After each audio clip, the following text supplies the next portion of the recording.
হ্যাঁ, না না, জয়কে তুলতে হবে না। জয়ের কিসব কাজ আছে, শরীফ ওকে নিয়ে আসবে।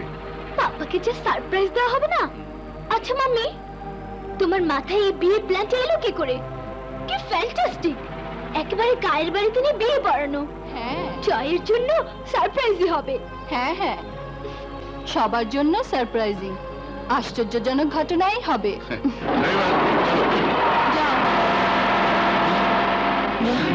সর্বনাশ, আশা আবার তো গ্রামের বাড়িতে লয়ে যেতেছে।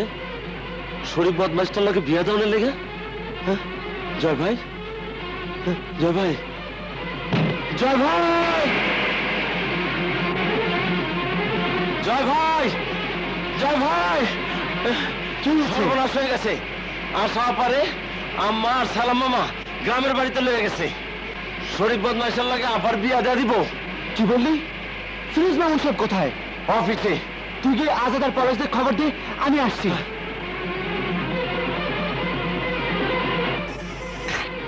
Thank you mister Firoz Mamun. ঠক বাটপার। জয়, কি হয়েছে? What happened? আশা কোথায়? কেন বাড়িতে? না, মিথ্যে কথার ফুলজড়ি সাজিয়ে চ্যালেঞ্জ থ্রো করে আজকে আমার কাছ থেকে দূরে সরিয়ে রেখেছেন, আর ভিতরে ভিতরে সময় নিয়েছেন। শরীফের সাথে বিয়ে দিবেন বলে আশাকে তার মায়ের সাথে গায়ে পাঠিয়ে দিয়ে এখন ভান করছেন কিছুই জানেন না।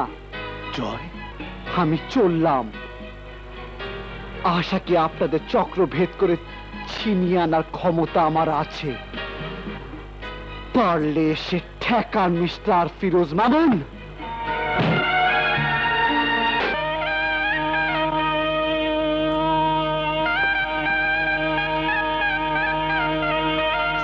दिल में आना रे, मोहे से जाना रे,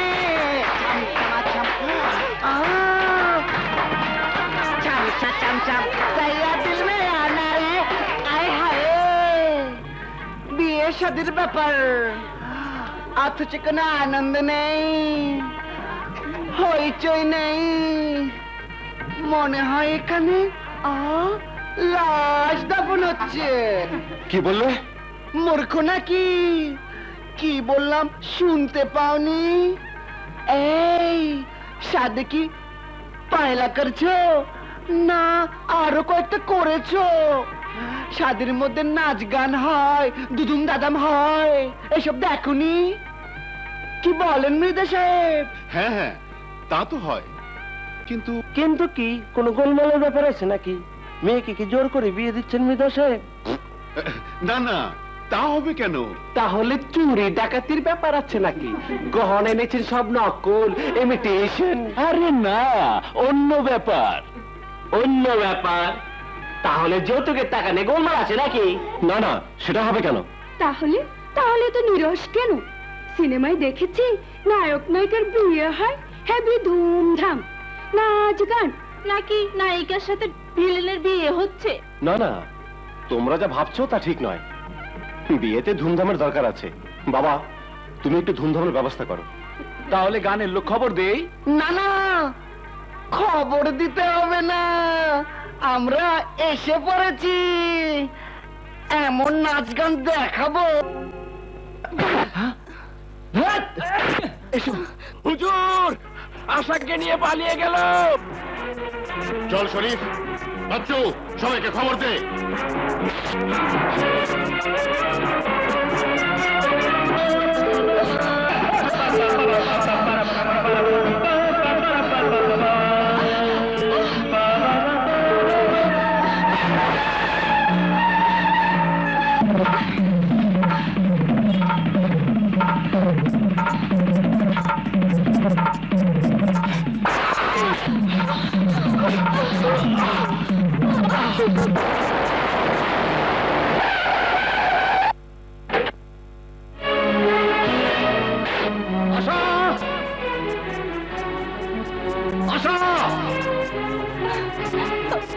তুমি এসে পড়েছো?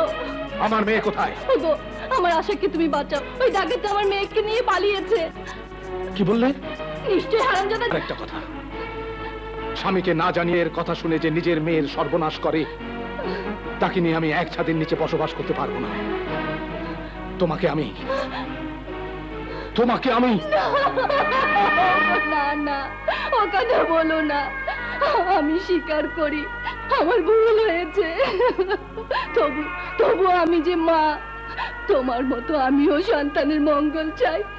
ওই রাজা তার ছেলেকে দিয়ে আমার মেয়েকে চিনিয়ে নিয়ে তার বোনের আত্মহত্যা প্রতিশোধ নেবে।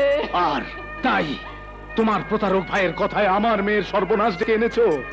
বাবা বাবা, কোথায় তোমার ভাই? হ্যাঁ, কোথায়? ওই রাজার বাচ্চা জয়কে খতম না করলে আমার শান্তি নেই।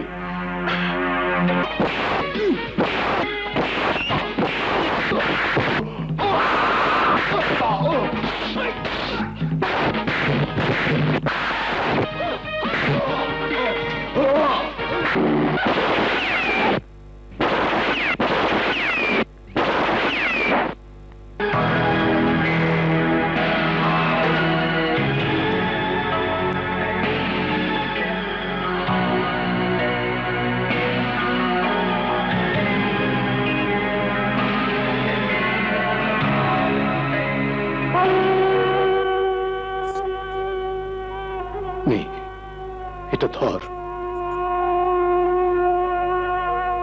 এটা দিয়ে আজ আমার সব যন্ত্রণার অবসান তোকে ঘটাতে হবে রাজা। আপনার যন্ত্রণা লাঘবের দায়িত্ব আমাকে কেন দিতে চাচ্ছেন মিস্টার ফিরোজ? আজ তোর কারণে জয় আর আশার জীবনে জ্বলে উঠেছে অশান্তির আগুন। দুটি কচি কোমল হৃদয় ভেঙে চুরমার হয়ে গেছে। খান খান করে ভেঙে পড়েছে জয় ও আশার জগৎ। এই আশার পতনের শুরু তো আজকের ঘটনা নয় মিস্টার ফিরোজ। এই পতনের বীজ রোপণ করেছেন আপনি। ভুল ভুল ভুল, সব ভুল। সেদিন কি ঘটেছিল একবার শোন রাজা। সেদিনের সেই কলঙ্ক মাখা ইতিহাস আমি শুনতে চাই। শুনতে হবে। সেদিন শুনিসনি, তুই তো আজ শুনতে হবে। যদি তুই শুনতে না চাস না শুনবি, কিন্তু আজ আমাকে বলতেই হবে সেই ইতিহাস। চলো শাহানা। দাঁড়া, যে নাসুকে নিয়ে এত ঘটনা, এত বিবাদ, এত অভিমান, তার জন্য কে দায়ী? আমি? তুই? না, আমাদের অদৃষ্ট। কারণ নাসুর সঙ্গে আমার বিয়ের যে পরিকল্পনা তোরা করেছিলি তা তো আমার জানা ছিল না। ছিল, আমার জানা ছিল না। আর আলিয়াকে বিয়ে করেছিলাম কেন জানিস? মৃধার কাছে তোর যে সম্পত্তি বন্ধক ছিল, আলিয়াকে বিয়ে করলে সেই সম্পত্তি তোকে ফেরত দেওয়ার প্রতিশ্রুতি দিয়েছিল মৃধা।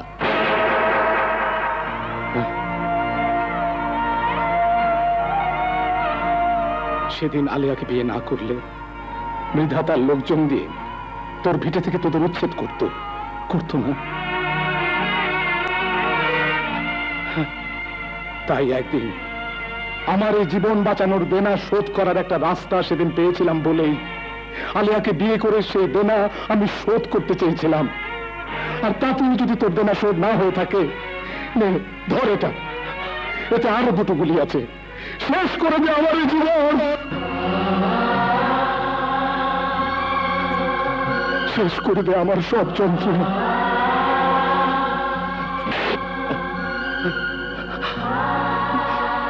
ফিরোজ, আমার ভাই, আমার বন্ধু।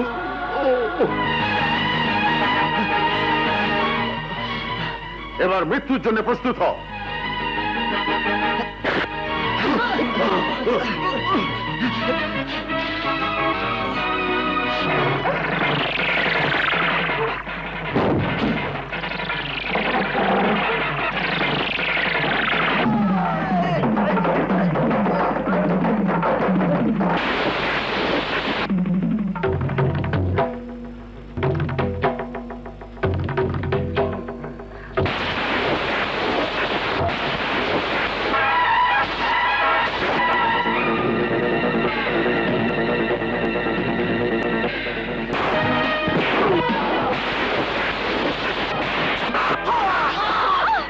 আমার ভাগ্নি হয়ে তুই আমারই নাক কেটে দিতে চেয়েছিলি। আজ তোকে আমি এমন শিক্ষা দেব যাতে আর কোনোদিন তোর মুখে ভালোবাসা বলে কিছু না থাকে।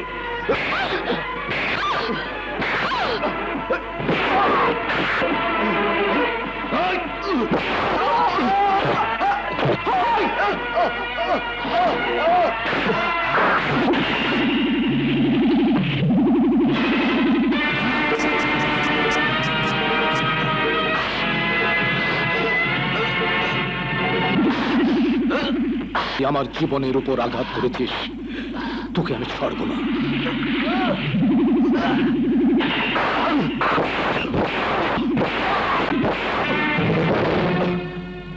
শয়তান, তোমার জন্য আমাদের দুই বন্ধুর জীবনে নেমে এসেছিল অশান্তির ঝড়ো হাওয়া। তোর জন্য আমাদের দুই বন্ধুর মাঝে তৈরি হয়েছিল বিরোধের দেয়াল। তোমার মতো বেঈমানদের এই সমাজে বেঁচে থাকার কোনো অধিকার নেই।